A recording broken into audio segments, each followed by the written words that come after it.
Yeah, I think there's a really good culture at the club in terms of like the support from the first team, from the directors, from everyone seems interested. So when we've had like big youth league games in the Youth Champions League, the first team players are coming across and watching. There's obviously a bit of an academy presence there as well.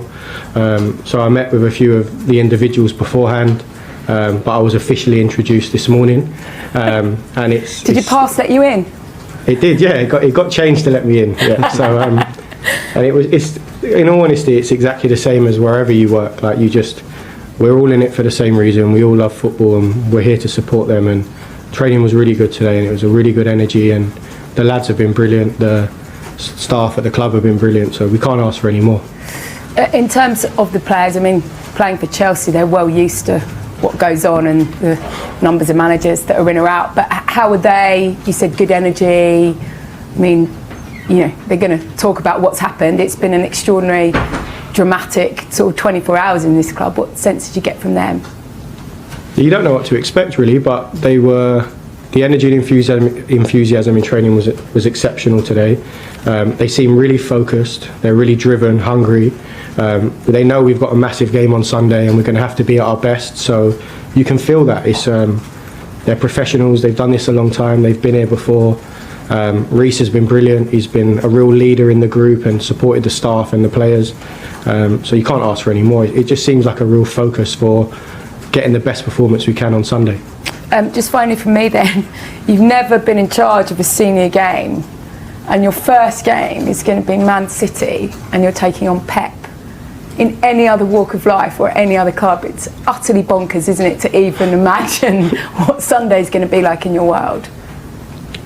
Yeah, but ultimately it's a football match, and it's not really about me or my first game or playing against Pep. It's about Chelsea versus City, two top sides, and we'll go there and compete. And we've seen this year how this team can do in big moments. So we're really looking forward to that challenge. Has he got what he wanted? Well, that's the thing, because he'd said he had a go at what it seemed to be. He never admitted he intimated things. It seemed like it was the board. Okay, you're the owner of a football club. Yeah, don't love it. If your manager's saying that, surely there's only one way it's going to end. Yeah, you're never going to win a battle against your employers, are you? It's silly. It's daft. I don't understand what he was trying to achieve. When I heard the comments at the time, I wasn't quite sure, was it at the recruitment team, was it at the ownership?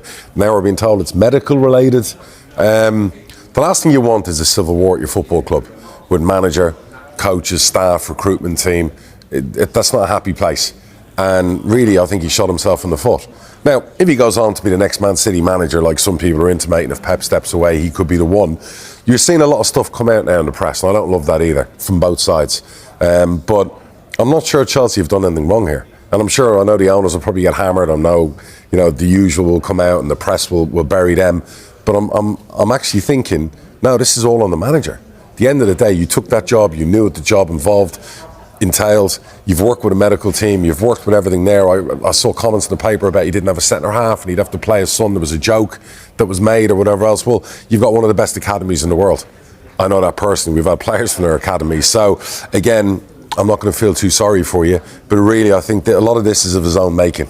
Yeah, I can assure you that if I went on a podcast or something and was derogatory towards Sky Sports News, I can imagine, I wouldn't be here for much longer, would I? And they might let it go for a few weeks, but down the line, my favourite thing, it might not happen today, but you get yours coming in a few weeks. And you've got to kind of expect that as well. Is this potentially an issue of head coach versus manager? Yeah, probably.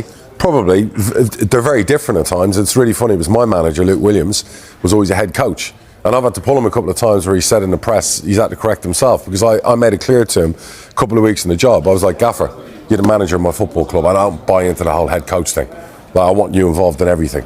I'm a big believer in that. Some clubs run things different. So the name doesn't matter for you? Peterborough, for me, it doesn't matter. He's the manager. He's the most important person at our football club, and in everything that goes on. He's involved in everything, and I want him involved in everything. Do you know what I mean? And it's not, I'm not trying to say that Chelsea's system is wrong or Liverpool's system is wrong. Everyone does things their own way, but I'm a big believer and a proponent that football manager, there's respect to the name. Sir Alex Ferguson wouldn't take a job as a head coach, neither would Pep Guardiola, right? So, for me, whoever goes in, the first thing they should probably ask for in their agents, we're the manager.